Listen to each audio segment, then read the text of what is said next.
me interromper, falar na hora que vocês quiserem. É um bate-papo, né? Eu já conversei com eles algumas coisas, só que eu não conhecia a história toda, né? Eu tive 1 hora para conversar com eles e ainda não sei nada, só alguma coisinha e tal que eu conversei com eles. Mas já me falaram que tem algumas coisas que a gente não pode falar aqui, né, gente? Então tem uma série de detalhes, coisas que a gente tem que ficar em segredo. Mas antes a gente quer fazer uma oração. A gente convida vocês a ficarem como estão. Nós também vamos ficar assim. Nós vamos orar. O Jeconias pode orar por nós?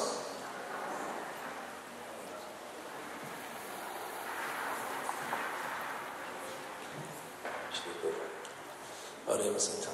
Senhor nosso Deus, nós te agradecemos, ó Pai, pela oportunidade que temos de mais um dia de vida na Tua presença. Queremos te pedir agora que Teu Santo Espírito venha estar conosco e nos ajude, ó Pai, a ter o controle das nossas palavras e da nossa mente.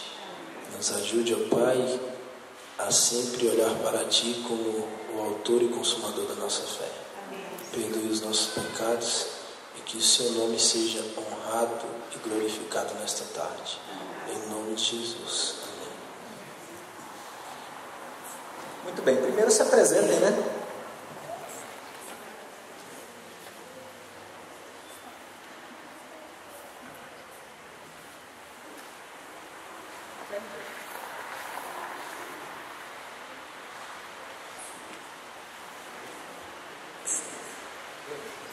Comecem se apresentando, então, os nomes, número do sapato, endereço. Aqui dá um frio. Bem, sou o Daniel, sou da Ceilândia, do igrejinha lá da Quiriquê, Ceilândia Norte. E isso aí. Eu sou o Jeconias e sou da igreja do Areal, que se chama hoje Águas Claras, né?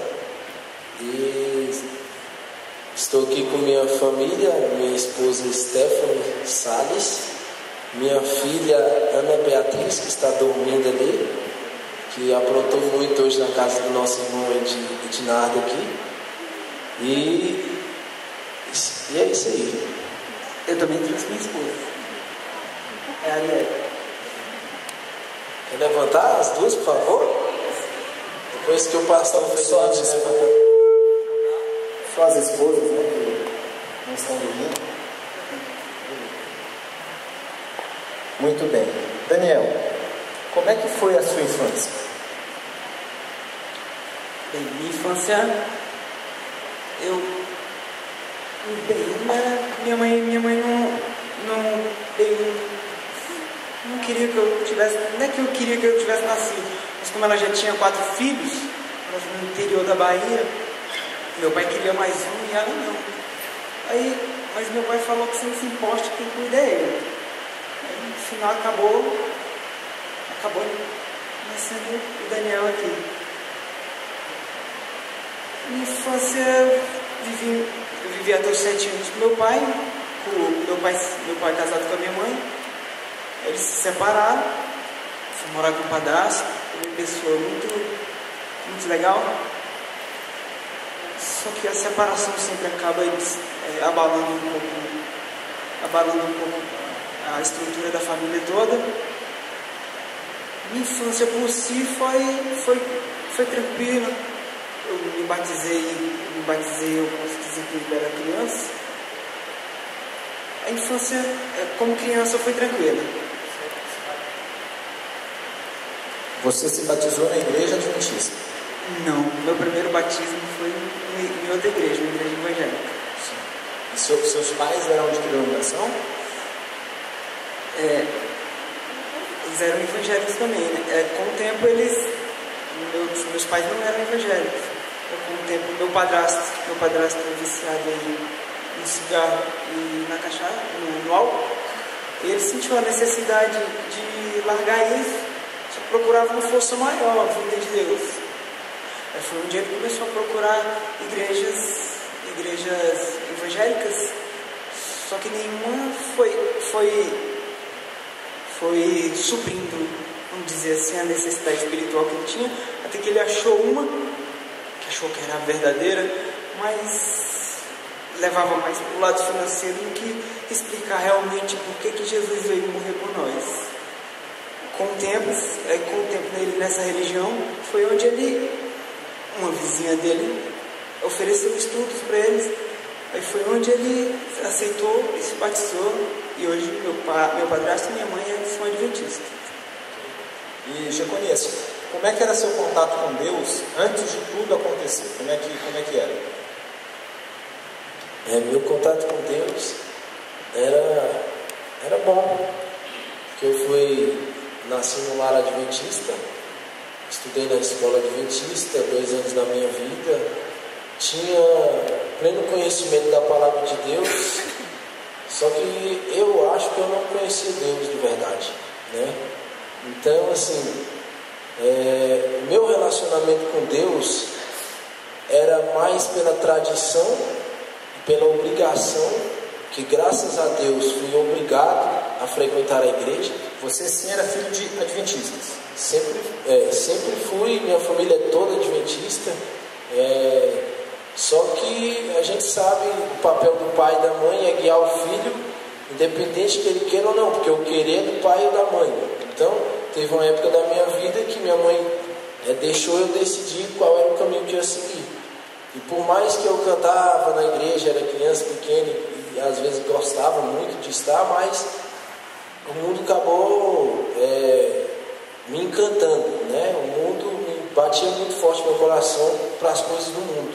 Então, a minha infância assim, com Deus, meu relacionamento com Deus antes de tudo acontecer, foi 100%. Meu pai e minha mãe nunca errou no que eles fizeram.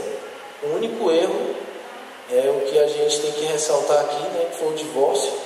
Né? Sei que as pessoas não são obrigadas, quer dizer, na Bíblia diz que elas são obrigadas a não ser que eles adulteram ou morram. Então, assim, o erro foi esse. Então, a partir daquilo ali, a família acabou. Meu irmão foi morar com meu pai e eu fiquei com minha mãe em uma cidade, né, no Areal, que é muito difícil escapar, né, de não ser um criminoso naquele lugar. Então, foi assim, acabou que resultou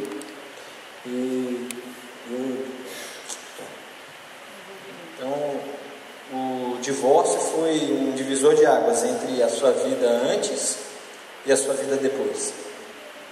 Ok. Isso fica uma lição para nós, né? Vocês também são casados, você já tem filho. Você já tem, Daniel? Ainda não, né? Está só ensaiando, né? Não, tá certo. Mas fica uma lição para nós que somos casados, né? De manter uma vida com a mesma esposa, com a mesma pessoa até o fim da nossa vida, né? Daniel, como é que foram suas amizades na adolescência? Bem,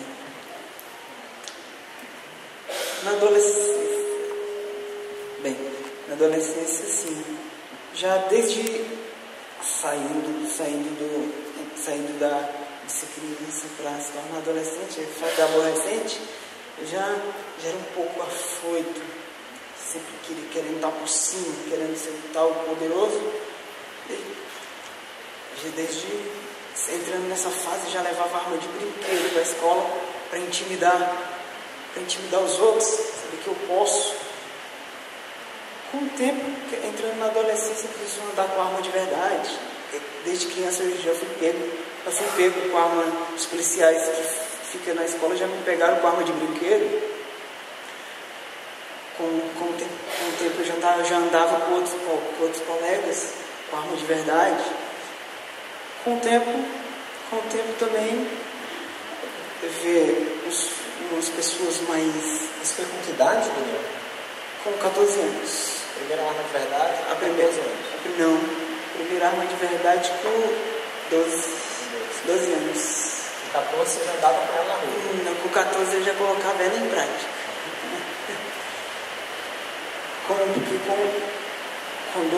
Com 12 anos eu já andava procurando encrenca para ver se alguém... Procurando encrenca para mostrar que eu era mais, que eu estava armado, que eu podia. Já na fase dos 14, os criminosos mais fortes da realidade já viram que eu tinha coragem, eu era coragem, e começaram a me arrastar para o lado deles. Aí onde eles foram começando a me ensinar, onde comecei os crimes pequenos, a roubar pedestre, aí até se aprofundar em coisas maiores. Aí com o tempo já vai entrando e vai achando que isso é fichinha demais. Tá? Um cara perigoso igual eu, roubando bolsa de mulher.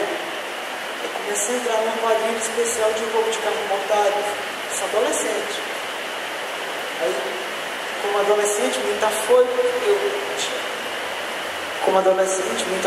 tinha muitas armas em casa, eu cheguei a ter uma 12 de 9 tiros no meu guarda-roupa. Minha adolescência foi desse jeito, troca de tiro com a polícia, fugindo no meio do mato, tem cicatriz aqui, fugindo da polícia, me rasguei na cerca, trocando de tiro também com donos de carro que eram policiais. Na minha adolescência eu já passei essas aventuras que só a mão de Deus mesmo para me livrar. Eu perguntei lá dentro para vocês, os dois nunca mataram ninguém, né? Eu matei uma pessoa, né? Mas eu não me arrependo, porque eu matei ela afogada, né? Num tanque batismal como esse aqui, que é o velho homem. E esse aí não existe ressurreição para ele não. Em nome de Jesus. Amém.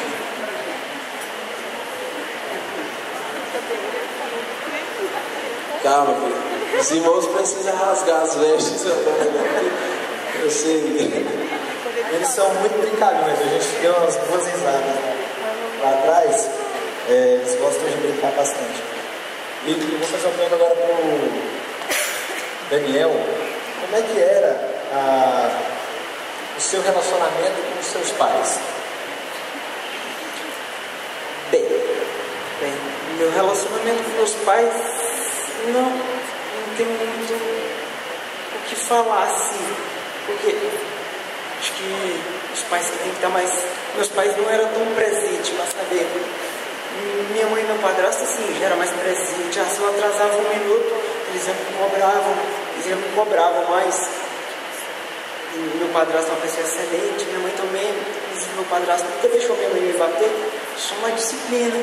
E nesse tempo eu sempre fui educado muito bem, não tenho o que reclamar. Já com meu pai, por eu ser o filho preferido dele, ele já passou muita mão na minha cabeça. Quando eu deixei minha mãe e fui morar com ele, talvez pode ter sido o maior erro. Foi porque minha mãe e meu padrasto já ficavam mais presentes, querendo saber tudo que eu fiz, por que eu atrasei aquele minuto. Já meu pai não. Eu chegava tarde de uma festa, meu pai, eu só via ele lá no portão me esperando, aquela preocupação. Aí ele via armas em cima da minha cama. Seu pai? Meu pai. Só que não sei se eu acho que é porque ele não queria me magoar, ele não falava nada, ele ficava olhando, e do jeito que eu deixava, eu ficava. Ele via que eu tinha armas pesadas dentro do guarda-roupa, mas também não falava nada. Esse é o relacionamento dos pais. Eles eram ausentes? Mas meu pai. Seu pai? Mas meu pai, porque quando eu fui morar, agora minha mãe já foi mais presente. Minha mãe e meu padrasto. Ele abria o guarda-roupa, em vez de ver roupa, via armas. Via arma. Passava a mão na minha cabeça. Acho que nesse ponto ele errou bastante. Mas se ele tivesse, desde o comecinho, na direção da escola, quando te chamaram e falaram, seu filho foi pego com arma de brinquedo, se ele tivesse tido uma postura bem mais firme de pai, talvez eu não teria passado o que eu passei. O que você poderia cobrar hoje do seu pai seria mais impulso, mais firme, mais presença. Isso, mais presença. você, Jeconias, o que você via de tão atraente na vida do crime? O que tinha de bom que você gostava e deu uma continuidade? Para vocês entenderem, pessoal, o Jeconias está com 21 anos e o Daniel com 27, 28, um carinha de 27. Então eles são bem jovens, né? Bem jovens. E entraram muito cedo, com 14 anos. Quantos anos você entrou no crime? 14 anos. 14 anos também. O que você via de bom que você continuou, deu continuidade? Eu pensava que era bom, né, ser bajulado por mulheres, ter um respeito, será que a gente pode dizer que é respeito, né, de outras pessoas, né? Eu gostava de que as pessoas olhassem para mim e falassem: ó, não mexe com aquele cara, entendeu? Aquele cara ali, ou então a malandragem olhasse para mim: poxa, aquele ali é um cara de atitude. Só que o que me influenciou muito foi no colégio, tudo começou no colégio. Então, quando eu olhava aquelas meninas, aqueles jovens com Kenner, que é uma sandália, com bermudas, boné, cigarro no dedo, e as mulheres davam mais valor, será que a gente pode dizer que é mulher também, né? Dava mais valor a eles, né? Aí eu começava a me atrair, comecei a ficar atraído por isso. Eu falei: poxa, eu queria também poder ter isso, entendeu? E eu também quero ter uma fama, porque no primeiro dia que eu cheguei no colégio, já vieram até mim e já me cercaram algumas pessoas, alguns caras lá, e já me deram um tapa na cabeça, avisando que ali quem mandava era eles. Colégio público? Público. Então, porque eu estudei 2 anos da Adventista, foi na 4ª e na 5ª série, né? Depois que eu saí de lá, foi que tudo complicou, né? Então, assim, aquilo ali, eu fiquei um pouco revoltado com aquilo ali. Então, eu guardei aquele sentimento ali muito tempo, entendeu? E quando eu fiquei mais ou menos, pode-se dizer assim, conhecido, perigosinho, né? E aí eu quis me vingar, mas eu não me vinguei, porque eles começavam a me considerar e achar que eu era um moleque doido, né? Como eles dizem. Então, o que me chamava a atenção era a fama, era a fama ruim, né? Era o prazer, aquele perigo, aquele sentimento de ter poder, de estar empunhando uma arma na mão e poder decidir, ninguém mexer com você. Aquilo ali, para mim, era muito importante, porque naquela época o que tinha aqui em Brasília era briga de gangue por gangue. Eu achava aquilo a maior covardia, porque eu já via 10, 15 batendo em uma pessoa. Então eu falava: se eu tiver armado, ninguém triste em mim, entendeu? Se eu tiver armado, se o cara tiver que for bater 10 em um, eu vou defender. Não fica um, né? Porque o cara está armado. Então eu fiquei revoltado com isso e o mundo me chamou a atenção. Então eu passei 1 ano na igreja, né, meus 13 anos de idade, fingindo ser cristão. Ia para a igreja no sábado, mas quando eu saía no colégio, ninguém sabia que eu era crente. Ninguém sabia que eu era cristão. Cantava rap e tal, aquela coisa toda, e queria ser o maioral, mas o quê? Vivi uma vida dupla, né? Então, assim, teve um momento que eu decidi realmente, né, qual lado que eu estaria. Foi aí que me chamou mais a atenção essa parte, né? A fama, aquela glória, aquele perigo, loucura, cara. Essa é a palavra, é uma loucura. É algo assim que Satanás toma de conta. É o crime. Então, aquilo ali para mim ofuscou os meus olhos e eu acabei optando e pensei que era o melhor para mim. E como é que foi a prisão de vocês? Como é que vocês foram pegos? Para você descansar a garganta, eu não vou falar nada. Bem, como eu falei, eu já estava com uma quadrilha especializada em roubo de carro importado. Teve um dia que já estava com um carro importado. Esse carro era ali por Itaguatinga, na divisa com a Ceilândia. Aí aconteceu o assalto, pegamos a vítima, só que foi uma coisa muito rápida, porque ela já estava saindo, estava se despedindo da namorada dele. Aí a gente chegamos, anunciamos um assalto, colocamos ele dentro do carro,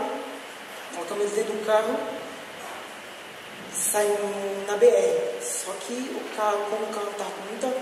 Aí acabamos soltando ele na BR e descendo. Só que como o carro estava com muita pouca gasolina, foi onde não... Como a gente pegamos ele na frente da casa da namorada dele, eles já tinham acionado a polícia. E a área que a polícia mais já aciona. Quando a gente... Aí já estava vindo uma viatura na BR, a gente entramos na parte do INCRA, que é a parte de mato. Foi onde a gasolina, onde o diesel tinha acabado, onde o diesel acabou. Começamos a correr pelo mato, em troca de tiro, só que acabou sendo pego todos. Essa foi assim que eu fui pego. Por quantas prisões você passou? Bem, eu passo por causa que é uma triagem, né? Eu já passei aqui pelo ML, já passei pelo núcleo de custódia, já passei pelo PDF1, pelo PDF2, pela Papuda e pelo Galpão, que é o CPP, que inicia. Nisso aqui você recebeu mais vantagem, né, Japonês? Você era menor, então... Infelizmente, vou dizer infelizmente, né, que eu fiz até... não foi além de assalto à mão armada, mas como a lei para o menor de idade, ela é quase impune, né? Eu fui preso inúmeras vezes. Por exemplo, um de maior, como ele foi preso, para mim ser preso mesmo, estar num presídio fechado como de menor, teria que ser preso no mínimo 3 vezes como ele foi preso. Então, isso aí eu me aproveitava dessa regalia que eu tinha, ainda zombava da lei, né? Que todo mundo conhece a expressão, sou de menor e não dá nada, né? Então, acontecia o quê? Eu fui preso, eu comecei com o tráfico de drogas e depois fui para os assaltos. Só que o tráfico de drogas para mim era mais nome e fama, né? O que eu mais conseguia ter resultado era no assalto à mão armada, que é o artigo 57, e fui preso inúmeras vezes, até que um dia, né, aí sim, eu fui uma vez para o CAD. Aí eu fiquei 45 dias, depois de inúmeras vezes ir para a DCA, para você ver como é que é o sistema. Então eu tenho 11 passagens, em nome de Jesus, eu tinha 11 passagens na DCA, e dessas 11, 3 apenas foi que eu fui para o CAD, entendeu? E depois 5 aqui na DCA 1.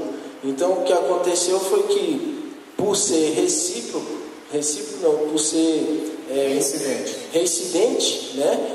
Muitas vezes, em pouco espaço de tempo, eu acabei sendo sentenciado. Então, eu fiquei 1 mês e 15 dias no CAD uma vez, pelo um crime, mais 1 mês e 15 dias no CAD outra vez, mais 1 mês e 15 dias, né?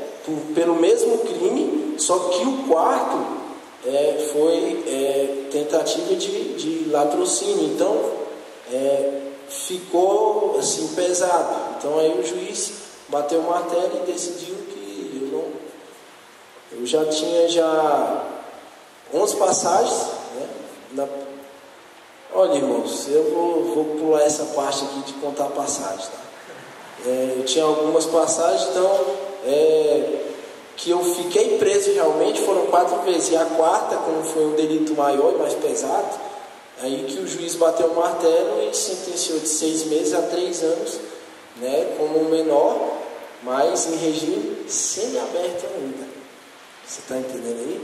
Então, eu nunca fiquei privado da minha total liberdade por mais de 4 meses. Então, eu fiquei na semi-liberdade, fiquei 10 meses na semi-liberdade, por bom comportamento eu fui liberado, entendeu? Então, aí Deus já tinha transformado a minha vida, mas foi por esses atos aí que foi assalto e tráfico, mas o fim foi quase a morte. Ok. Como foi o reencontro com Cristo, ou encontro, se é que vocês tiveram primeiro, o encontro verdadeiro com Cristo de vocês? Foi na prisão, foi fora? Bem, o meu foi lá dentro da prisão. Minha irmã já era adventista, minha irmã mais velha já era adventista. Só que da família nenhum conseguiu influenciar o outro para se batizar ou dar estudo. Minha irmã se tornou a primeira adventista, porque ela se casou com coisa adventista, mas a sogra dela acabou dando estudo e ela aceitou. Com o tempo, outra irmã, vizinha da minha mãe, como eu disse, deu estudo para ela e meu padrasto, ela aceitou. E ela sempre me tentava levar para o lado, né? Vamos ser adventista, vamos tomar um estudo, aceitar Jesus, que esse é o melhor caminho. Aí eu tirava a adventista como um povo preguiçoso. Muito é preguiçoso, né? Quer trabalhar no sábado. Bem, irmãos, nem pelas minhas irmãs, nem pela minha mãe, mas Deus tinha um propósito. Ele falou que eu tinha que me tornar um adventista. Nesse decorrer que eu acabei indo preso, meus irmãos. Eu acabei indo preso lá dentro do sistema. Como eu estava fazendo faculdade, quando eu entrei no PDF1, que é o bloco fechado, aí eu me vi entre quatro paredes assim, eu falei, como é que eu tenho que essa cadeia de 9 anos só num lugar desse sem fazer nada? Onde eu cheguei num agente, um policial lá, que comanda o local, e pedi para ele, se possível, me colocar numa ala, porque lá tem a ala dos estudantes, que eu poderia auxiliar os professores. Só que ele olhou assim para mim de uma forma diferente e falou, esse é o Daniel, né? Eu fiquei sem entender, porque foi a primeira vez que ele tinha me visto, a primeira vez que eu vi aquele homem também. Eu falei, sou. Eu te conheço por foto. Sua mãe, você é filho da Dona Maria, com seu tio Lírio? Eu falei, sou. Pois é, Deus tem uns planos na tua vida, depois a gente conversa. Com o tempo ele me colocou para trabalhar externamente lá com ele. Eu trabalhava e nos períodos vagos ele me dava estudo. E com o tempo eu fui aprendendo, colocando o joelho no chão, lendo muito a Bíblia, que é uma coisa que tem é tempo. Consegui ler a Bíblia 5 vezes. Lendo a Bíblia. Você não conseguiu fazer o ano bíblico, então essa receita. Lendo a Bíblia com o joelho no chão. E sempre no final ele fala, você acredita? Eu sim. Só que sempre naquele medo. Eu falei, será que eu aceito? E sabendo que era verdade. No meu tempo, eu tinha... Essa era a cadeia de 9 anos, irmãos, que eu tinha que cumprir lá. Com um ano e pouco, irmãos, um ano e meio, mais ou menos, ele chegou, eu já estava no finalzinho do estudo já com ele. Ele falou, irmão, você acredita no poder de Deus na sua vida? Você acredita que lá fora tem uma igreja orando por você? Eu falei, acredito. Pois é, a sua bênção chegou. E chegou lá que eu já ia sair do regime fechado para o semiaberto. Já é uma grande bênção. Porque saindo fechado... Quantos anos depois de prisão? 1 ano e 8 meses, mais ou menos. Dos 9? Dos 9. Era para cumprir bem mais. Aí a bênção de Deus foi bem Isso mais. é por questão de comportamento, bom comportamento? Não, é Deus mesmo. Foi Deus mesmo. Porque não tinha explicação. Não tinha explicação isso aí. Aliás, até hoje eu ainda fico sem explicação. Fica sem explicação humana. Só Deus mesmo. Porque, no mínimo, por bom comportamento, tinha que cumprir 3 anos. Esse tempo, no mínimo. Para ir para um regime menor. Bem, aí saindo, irmãos, aí eu fui para um regime, só 1 ano e 8 meses, saí desse, fui para um regime mais tranquilo, que eu saí do PDF, que eu fechado, e fui para Papuda, que já é um semi-aberto, entre aspas, que já nas datas comemorativas eu já poderia visitar minha família. Eu fiquei pouco tempo também na Papuda e já subi pro galpão do CPP, que é aqui no CIA. Um dia eu trabalhava de dia e ficava preso só à noite. E de 15 em 15 eu poderia visitar minha família. Só que nesses 15 em 15, eu ia sábado e só voltava domingo, né? Aí sempre o irmão que me deu isso tudo: Daniel, vai ter um batismo aqui, vai ter um batismo aqui num lugar super legal, a minha sogra também vem, vai ser com um pastor aqui, peraí que eu vou passar pro pastor. E o pastor começava a conversar comigo também. Eu falei: não se preocupa não que eu vou. Não ia nada. Aí depois, na outra quinzena, ele: Daniel, vai ter um batismo em tal lugar, dá pra gente colocar seu nome e você se batizar. Ele: não, beleza, pode me esperar. Mas enfim, eu sei que nessa aí eu dei três canos nele. Aí teve uma que ele: Daniel, vai ter um batismo aqui num lugar super legal, num spa, sem águas correntes, vai ser super legal. Você vem? Eu falei: vem. Ele: mas vem mesmo. Eu falei: vou sim. Aí desliguei o telefone e fiquei pensando: não vou nada, quero batizar agora não, tem um pouco mais para curtir. Aí fiquei pensando, aí começou a vir por dentro daquelas alfinetadas. E algo me incomodando, e eu olhava para um lado, olhava para o outro. E você já era casado? Não tinha nem namorado ainda. E estava no regime? Eu estava no regime semiaberto. Depois você foi? Eu estava no CPP ainda, eu trabalhava de dia, ficava no albergue à noite, e de 15 em 15 eu tinha o direito de ir para casa, ia no sábado e voltava domingo à noite. Mas isso foi depois da última prisão? Oi? Isso foi depois da última prisão? Não, isso foi na... Foi uma progressão. Foi na primeira. Na primeira prisão.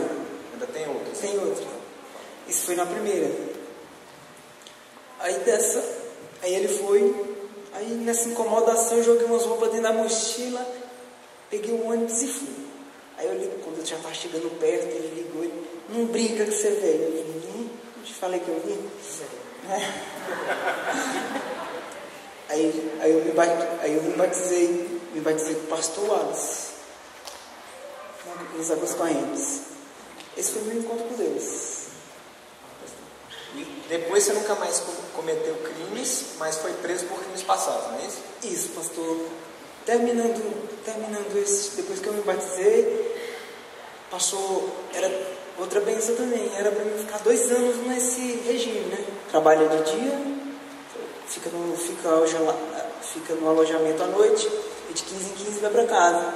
Só que em menos de um ano Deus já me deu a bênção, eu já saí de vez.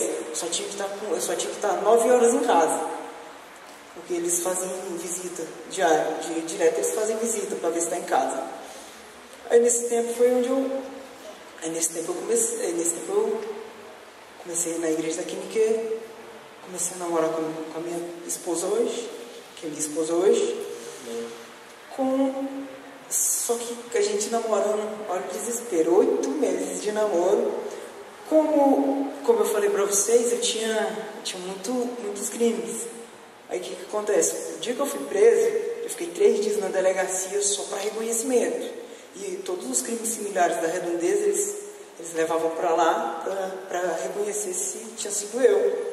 Muitos me reconheceram, mas como eu era de menor e já estava de maior, não compensava para eles. E já estava para arquivar. Aí nesse decorrer, eu já tinha saído na de 9 anos, mas ainda tinha uma de 7 anos, que ficou para trás, arquivada, porque eles não tinham provas suficientes para me acusar. Isso eu já era adventista, já tinha me batizado, e estava com 8 meses de namoro com a minha esposa. Foi onde eu passei o horário estudando com a minha era minha namorada há um tempo. Quando eu cheguei em casa já era 10 horas e a polícia que sempre ia passou lá em casa, né? E eu não estava. Aí eu tenho que ir lá na VEC me justificar onde é que eu estava, porque que no horário 9 horas eu já não estava em casa. Aí quando eu fui lá, me justificar, eu falei: seu processo não está aqui não. Aí fui na outra parte, no compartimento lá em cima. Aí daqui a pouco a menina digitou meu nome. Aí daqui a pouco eu só vejo uns 4 seguranças, um estralando dentro do outro e me arrodeando. Aí ela foi e falou: ó, você tem um crime aqui que estava arquivado. Você foi condenado nele a 7 anos. Aí essa foi a minha segunda prisão. Você é adventista lá dentro? Oi? Você lá na prisão adventista? Na prisão adventista. Não na prisão adventista, você como adventista na prisão. A igreja adventista tem hospitais, escolas, igrejas, né? Até a Superbom, mas prisão ainda não tem. Para quem está visitando. Que não é fácil, pastor.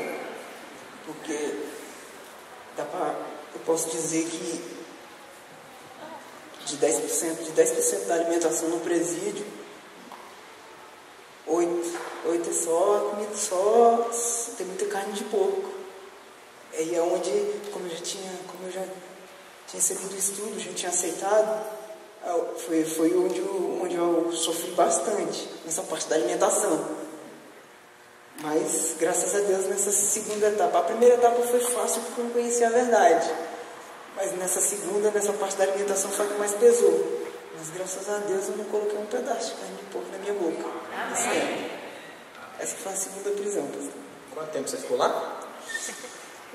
Pastor, a de 9 anos, no caso eu tive que ficar no mínimo 3.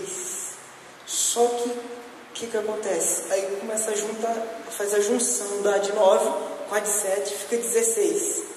Já era mais quase uns 6 anos para eu conseguir ir para o regime semiaberto. Por causa que eles não estavam querendo contar o que eu já tinha ido preso. Só que a bênção também foi bem maior, com um ano e meio mais ou menos, com muita oração aqui fora, consegui fazer uns pedidos lá dentro, que consegue comutação é onde vai cair na pena, é onde a pena caiu, mais da metade. Em um ano e meio eu já saí lá direto para a rua, no regime condicional. Até agora, depois eu quero conhecer a sua história também, do seu encontro com Cristo, mas agora eu queria chamar a Arielle e pedir para alguém pegar uma cadeira para ela, sentar aqui do nosso lado, para a gente ver qual que é a realidade da pessoa que está do lado de fora, né? A Arielle é a esposa do Daniel. Vocês já estavam casados na segunda prisão? Não, menos mal, né? 8 meses de namoro. 8 meses de namoro. Então, como é que foi isso, com 8 meses de namoro e você continuar namorando com a pessoa que estava presa? Como é que foi essa história? Boa tarde, igreja. Feliz sábado. Hoje eles estão casados. Hoje nós somos casados, mas assim, como eu conheci ele já na igreja, né? Antes de eu conhecer ele, eu nunca pensei que eu ia namorar com uma pessoa que foi preso, né? Até porque a gente tem sempre aquele preconceito, né? Mas assim, como eu conheci ele, já estava na igreja, uma pessoa transformada, uma pessoa atuante na igreja, né? Então assim, a gente tinha a esperança que esse segundo processo, né? Que era esse processo que ele tinha que cumprir 7 anos e 9 meses, a gente tinha esperança que ele tinha sido arquivado e que tinha esperança de desaparecer, né? Então a gente nunca tinha comentado assim, de pensar que ele tem que voltar para a prisão. Só que em um determinado dia, né, nesse dia que a gente estudou até mais tarde e descobrimos que quando ele chegou em casa a polícia já tinha passado lá e ele tinha ido preso, né? Ele me ligou, eu estava na escola dando aula e ele me ligou dizendo que naquele momento ele estava ficando preso. Naquele momento o chão abriu para mim, né? Então assim, foi um momento muito difícil. Mas assim, como a gente nunca tinha conversado a respeito de eu ter que visitar ele na prisão e tudo, ele achava que eu não ia ter coragem de ter que passar pelo processo de visita, porque é muito humilhante, né? Então assim, foi difícil, mas quando eu descobri, depois de uma semana, eu descobri que ele não tinha colocado meu nome para visitar ele, né? Então aquele momento foi difícil para mim, porque assim, tinha 8 meses de namoro, aquela fase do primeiro amor, né? E tudo a gente queria estar perto, e de repente você descobrir que a pessoa vai ficar longe de você durante um bom tempo. Só que assim, a princípio a gente achava que ia ser menos, porque geralmente a pessoa vai ter na progressão de regime e sempre vai diminuindo. E no meu pensamento ele ia ficar no máximo 2 meses lá. E a partir do momento que foi passando, cada vez eu fui descobrindo que não, que ele tinha que cumprir, né, um período grande de pelo menos uns 2 anos lá ainda. Então, assim, a parte de visita foi muito complicado, porque durante 6 meses a gente só ficou se comunicando por carta, né? Uma carta que eu mandava para ele levava 1 mês para chegar na mão dele, né? E nem sempre eu poderia receber as cartas que ele mandava, porque às vezes tem revista na saída, então é o momento que eles recolhem, quem está saindo, os visitantes, às vezes tem presidiário que manda carta para os familiares, mas quando é na saída, os policiais tomam, né? Para não levar nada lá de dentro e também não entra nada sem autorização. Então, assim, durante 6 meses a gente teve pouca comunicação, só era mesmo através da oração, e depois dos 6 meses que ele conseguiu, porque assim, para poder... Ela falou o período de 6 meses, irmão, por causa que lá passa o cadastro de 6 em 6 meses, e só quem está preso mesmo que pode colocar o nome dos familiares. Como eu já tinha cadastrado, o único que eu coloquei foi meu irmão. Eu coloquei ela por causa do constrangimento. Aí no caso, não tem como reverter. Pedir, ela mesma pedir. Tinha que esperar o período de 6 meses para chegar um novo cadastro para me colocar o nome dela. Isso, então depois dos 6 meses foi uma expectativa muito grande, né?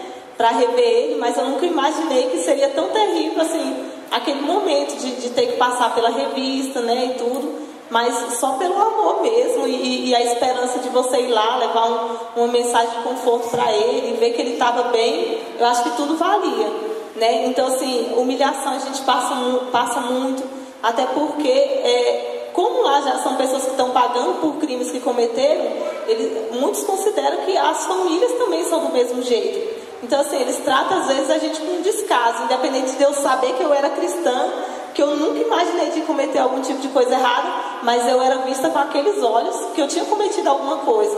Até que um certo dia eu passei por uma revista, era no período de mês de junho e julho, né, o período do inverno, aquele frio muito grande, e eu passei por uma revista, e nesse dia as policiais começaram a conversar e me deixou de lado ali, e a pessoa tem que tirar a roupa, né, para passar por aquela revista. Infelizmente elas demoraram muito e eu fiquei com frio, comecei a me tremer. E quando elas me viram me tremendo, elas foram me fazer um interrogatório para saber o que estava acontecendo. Se eu estava com droga, porque eu estava me tremendo, então é porque eu tinha alguma coisa. Então elas chamaram vários policiais em volta de mim naquela situação para fazer um interrogatório. Agora imagine a dificuldade, né?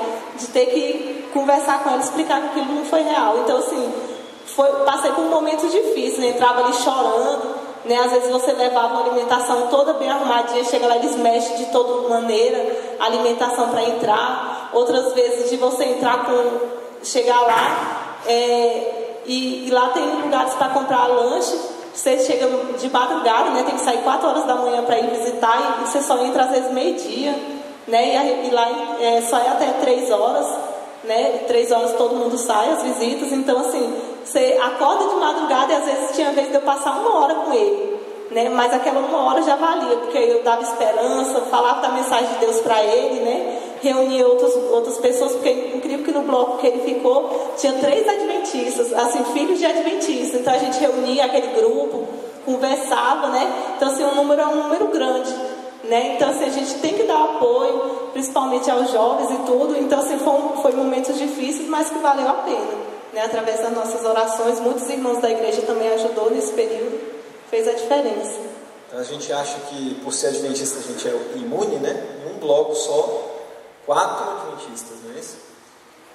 E você, Jeremias, como é que foi o seu encontro com Jesus? Meu reencontro com Jesus? Acho que é encontro mesmo. Acho que eu nunca tive um encontro com Deus de verdade até aquele momento, né? Mas foi simples. Quase morri, né? Já tinha passado por muita coisa, né? Mas... Conte detalhes dessa quase morri. Calma, pessoal. Porque como era um cara meio... Como é que eu posso dizer? Queria ser o melhor, mais bandidão, mais marrento, mais perigoso. Eu acabei tendo muitas inimizades, né? Então eu não ia na 411 da Samambaia, eu não ia na Chaparral, eu ia no Planaltino, eu ficava limitado muitas vezes. Então, dentro do presídio, quem você mais encontra são seus inimigos, cara. Então, por passar muitas vezes no sistema prisional, eu adquiri muitas inimizades, guerra de morte, né? Só que teve um grande dia que... Aquele foi um grande dia na minha vida. Talvez foi um dia mais... um dos dias mais bonitos da minha vida foi esse dia. Porque nesse dia, eu estava no castigo, né? Porque... Tá engraçado porque eu ficava no CAGE preso e só no CAGE preso eu fui preso de novo 5 vezes lá dentro. Então eu era transferido do CAGE, de uma prisão, para DCA para prestar uma outra ocorrência de porte de arma branca, ou lesão corporal, ou desacato, alguma coisa, só lá. Então eu ficava mais no castigo do que no normal. E aí minha mãe iria me visitar, eu não podia levar um biscoito nem nada, minha mãe é uma mulher exemplar de Deus, porque eu era viciado em cigarro, né? E ela nunca levou um cigarro para mim. Eu ficava revoltado, porque o que eu mais fazia era fumar lá dentro, né? Então eu estava no castigo, e no castigo é limitado lá, né? Por exemplo, lá o castigo é a solitário, né? É como se fosse, não é uma solitária, porque a gente não fica sozinho. O castigo é o tal do PD, dá o nome PD, que ficam os mais complicadinhos lá do sistema, entendeu? Os que dão trabalhos, que não respeitam as normas, e então eles são privados daquelas regalias que a ala normal tem. Por exemplo, visita, a Cobal, que o nome Cobal é o que tua mãe traz para você, né? Os lanches e tal, esses tipos de coisa. Então você fica privado disso, privado de banho de sol, entendeu? Mas com um grupo de detentos ali. Então era um castigo. Então o que aconteceu? Por ir para a audiência, eu pensando que ia ser liberado pelo juiz, pela primeira audiência, que é onde a gente presta conta e fala o que acontece, eu não fui. Então eu voltei. Quando eu voltei, à noite já tinham feito a rotação de celas, então já tinham mudado. Então ali dentro do castigo eu tinha inimigos, mas estavam em outras celas. E quando eu falei, eu estou no barraco, chama o barraco, a cela tal, 4. Quando eu entrei, eu e o meu amigão do coração, nós entramos na cela, que eu vi, estavam os caras que a gente mais tinha amizade, de morte. Os 3 da Planaltina. Minha sorte, e pela vontade de Deus, foi que naquele lugar não tem faca, não tem nada, porque é um lugar que você não tem como tirar, entendeu? É muito rigoroso. Então a gente começou ali a ficar trocando olhares até explodir, né? Explodir aquela. Então começamos a brigar ali, e eu mesmo afoito, eu não vou baixar a cabeça, nunca baixei, por que eu vou baixar agora e tal. E o meu brother do coração me deixou na mão. E aí eu tive que me defender, não tive nem que brigar, eu tive que me defender de 3 sozinho, né? E ele começou a gritar socorro. Hoje eu entendo, graças a Deus, ele gritou. Antes, menos mal, né? Então ele começou a gritar, e ali eu comecei a ter que passar, e o socorro é muito rápido lá, né? Mas nesse dia parece que era a eternidade. Não é porque eu estava passando, não. Eu tinha noção, estava brigando aqui, mas eu sabia. Eles vão agora entrar, separar, eu vou para minha ala, tal, e lá fora a gente resolve, não vou baixar minha cabeça. Entendeu? Só que aconteceu diferente. Eu acho que os monitores queriam entrar, mas acho que tinha um anjo lá na porta lá. Deixa ele confessar, deixa ele se humilhar, ele não quer ser o bom. E aí foi que eu tomei uma gravata, não era o Anderson Silva não, mas foi bem dada, e apertou demais, e eu comecei a morrer mesmo, enforcado. E naquele momento ali, eu ainda pensei que não ia morrer, né? Mas quando minha visão foi fechando assim, veio dos cantos assim, aí eu falei, agora já era, né? E aí passou o filme que minha mãe me ensinou e tal, a igreja, Deus. E aí eu falei, a minha única chance, depois de ter blasfemado tanto contra Deus, pegava a folha da palavra da Bíblia e fumava drogas na folha da palavra, blasfemava, era uma coisa que... E depois disso tudo, cara,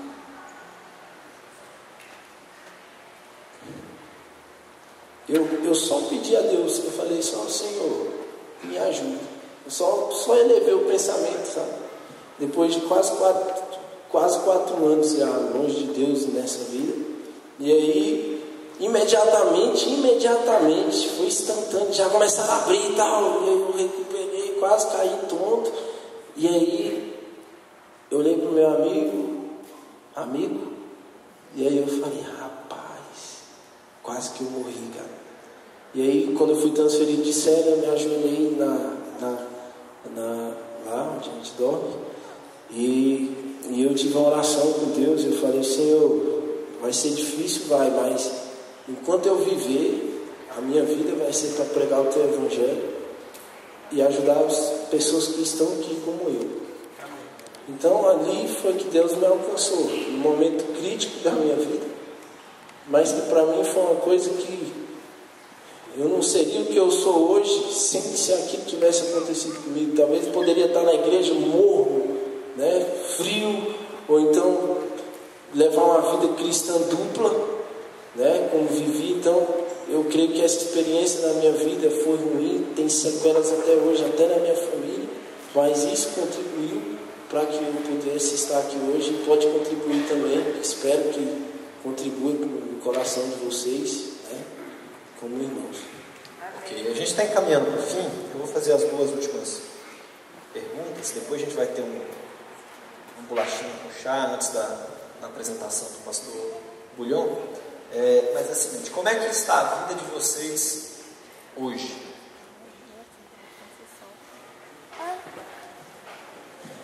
Bem, minha vida, graças a Deus, hoje eu posso dizer que está começando a andar. Porque me casei com uma mulher maravilhosa, graças a Deus, trabalho, e ainda faltava 6 anos para me cumprir aqui fora. De 2 em 2 meses eu tinha que ir lá na VEC, e me apresentar. O que é VEC? É a Vara de Execuções Criminais. Aí eles têm que, é lá onde o processo de quem está aqui fora fica. Aí tem que se apresentar lá na VEC. E é lá na VEC também que eles mandam os agentes ir visitar. Só que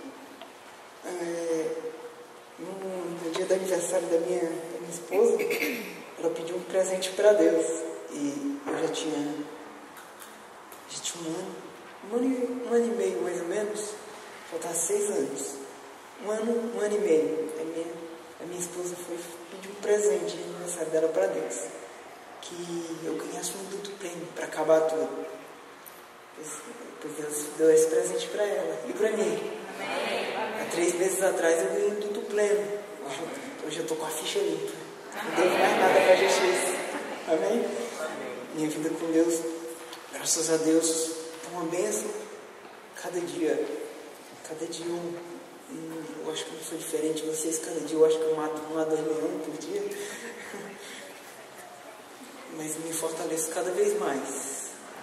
Minha vida com Deus está assim. Você já conhece? Hoje eu sou muito feliz, né? Eu sou pai, sou esposo de uma mulher que no momento que ninguém acreditava em mim, a não ser a minha mãe, a única, foi minha mãe, e ela sustentou a barra, assim, depois de tudo que eu passei. Ela acreditou e confiou em mim, embora de uma vasta ficha extensa, né? E ela me deu crédito, e hoje eu sou muito feliz.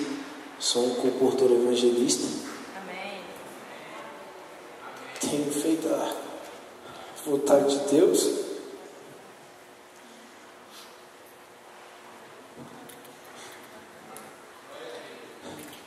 Vivo por Jesus. Quero que minha vida inteira seja assim. Quero ser um pastor da Igreja Adventista do Sétimo Dia.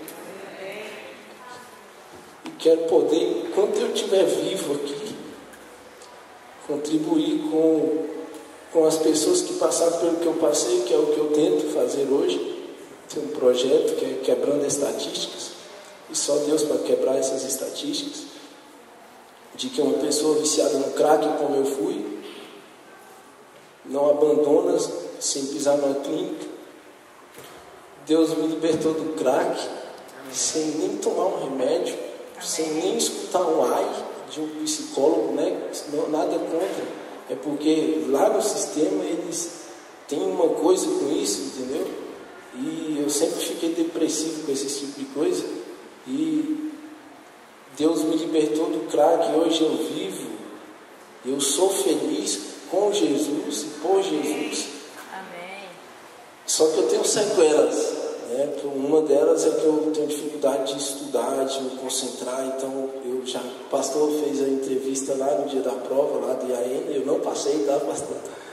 Não, é porque eu não consigo, eu tenho dificuldade, então eu acabo desejando aí nessa parte do estudo, né?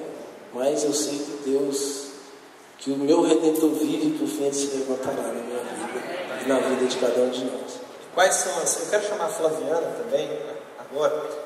Você pode ser lugar para ela, só esse final agora? Mariana, por favor. Quais são as recomendações que vocês podem dar para a igreja, para os jovens da igreja, para nós, como igreja? Começar pelos pais. Os pais, sim, não que obriguem os filhos a vir para a igreja, mas ensinem o caminho verdadeiro, seja mais pulso firme. Nunca fala, não, meu filho não faz isso. O que faz? O ruim é que o pai passa muita mão na cabeça e fala, meu filho não faz isso. Para minha mãe eu nunca ia estar com a 12 na mão dando tiro nos outros. Pode ser os outros, mas o filho dela não. Mas os pais sejam mais pulso firmes, não que obriguem, não que batam, mas que deem bons conselhos para os jovens que nasceram aqui, dos que não nasceram também.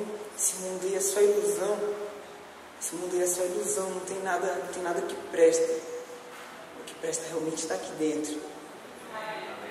Que Deus abençoe.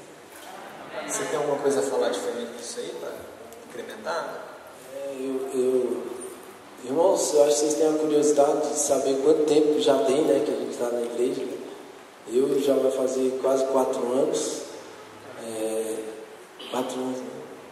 4 anos. E o que eu tenho a dizer para vocês é... Olha, cuidado com as nossas decisões.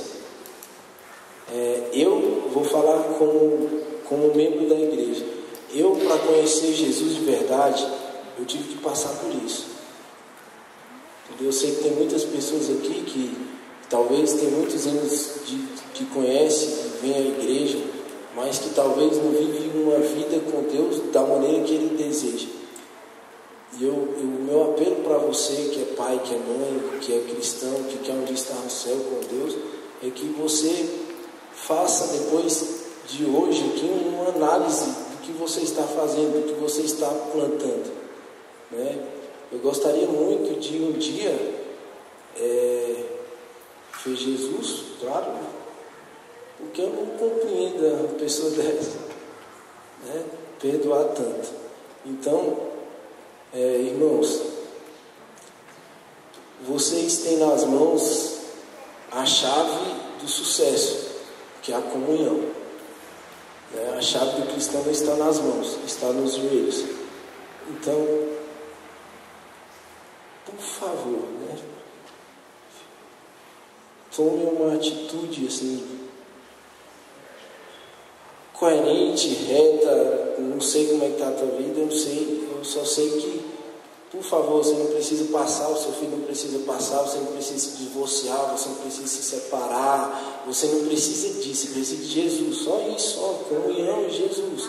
Então, eu não sei, hoje meu pai está fora da igreja até hoje, então eu digo para você, aquele que está de pé, cuide para que não caia. Então, esse eu acho que é o maior recado que Deus pode dar para nós hoje.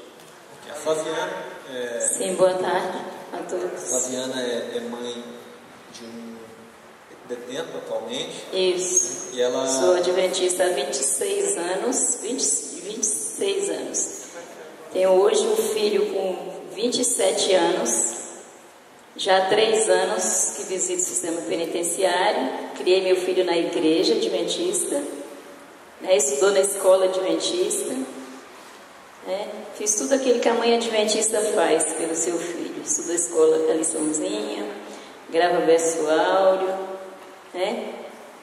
E hoje eu tenho um projeto Construindo Caminhos, porque ao visitar o sistema penitenciário a gente percebeu que as mães, as esposas que vão visitar os seus filhos, seus esposos, seu parente no sistema penitenciário, muitas vezes elas passam por muita opressão, muita necessidade, porque elas têm que levar um valor semanalmente, elas têm que levar, como eles disseram aqui, a Cobal, que é aquela comprazinha que eles permitem, o biscoito, a fruta para passar uma semana, a roupa, né?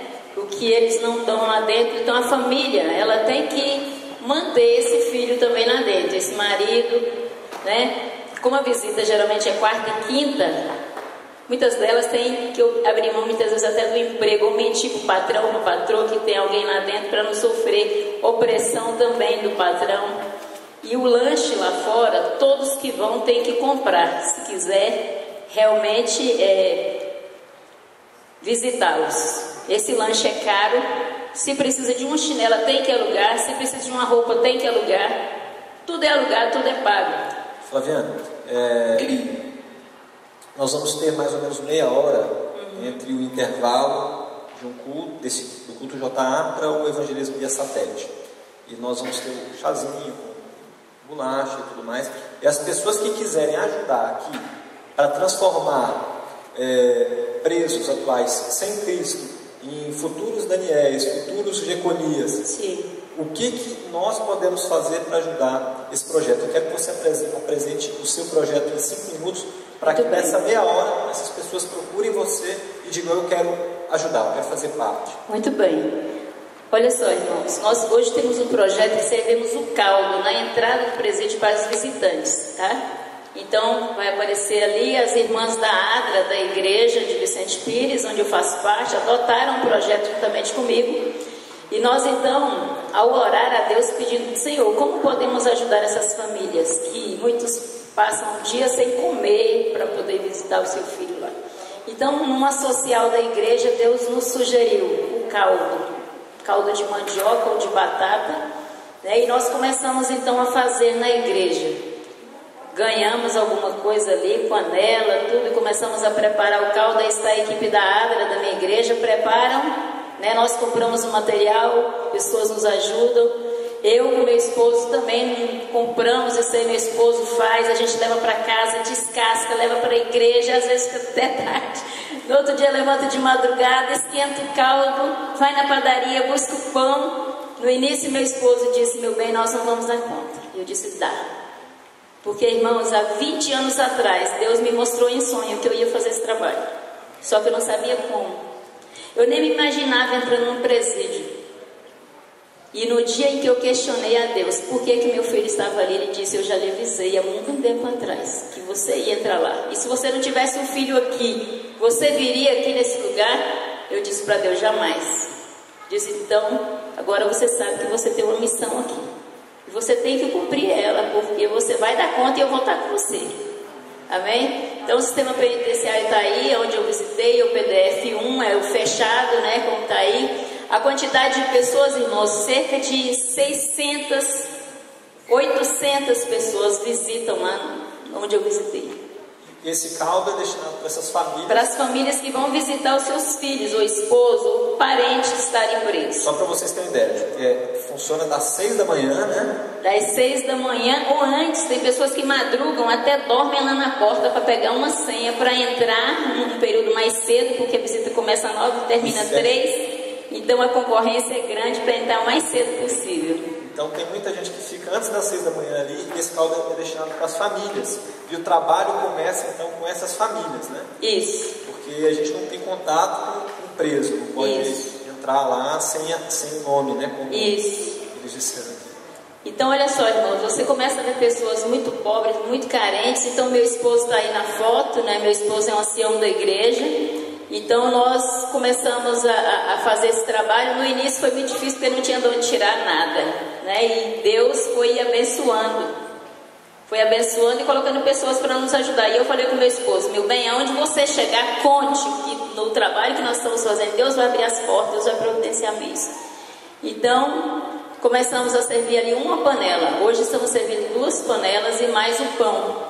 E junto com o pão, vai o folheto, vai o livro, vai a Bíblia, né? E hoje nós temos o desejo de ampliar esse projeto. Como ampliar esse projeto, né?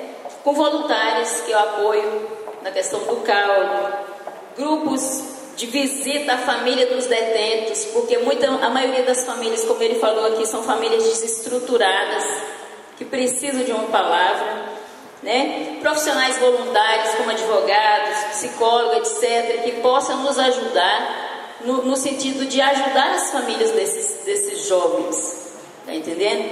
E também o nosso maior sonho hoje, aí tá mostrando na parte externa do presídio, onde as pessoas ficam.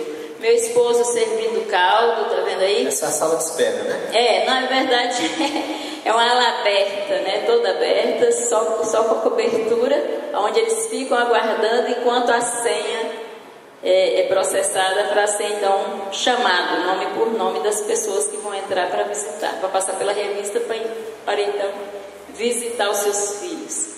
Aí está a declaração de uma das pessoas, que nós fizemos uma filmagenzinha com elas, são pessoas que recebem esse alimento lá. Olha o que ela diz, né? Isso é uma bênção de Deus, o que vocês fazem. Né? Esse senhor aí, que já bem de idade, né? Ele diz: olha, tem gente que vem só com dinheirinho para doar por filho, às vezes passa o dia com fome. Entendeu? Porque a comida lá dentro não é da melhor qualidade, eles sabem disso, né? E essa senhora é até uma senhora evangélica, né? Ela diz: Deus vai dar a vocês a recompensa, porque nós não podemos, porque o que vocês fazem por nós é algo que constrange o nosso coração. E vamos comentando aqui um pouquinho sobre isso. Quando nós chegamos com caldo ao presídio, as pessoas nos namoravam. Sabe quando você conhece alguém que você apaixona por ela só pelo trabalho que ela está fazendo? E a gente, às vezes, eu mesmo e meu esposo, a gente comentava em casa, como os olhares de paixão, de amor, como se diz, esses anjos desceram dos céus aqui, são anjos, não são seres humanos, eu não acredito no que eu estou vendo. E é um momento que as pessoas estão mais suscetíveis, né, para poder receber a palavra, porque elas estão numa situação de dor, de angústia, dor, sofrimento, filho, desespero, marido, com as pessoas queridas ali dentro. Verdade. Muitas famílias humildes, pobres. Eu quero que a igreja então dê uma salva JA para os nossos irmãos. Amém.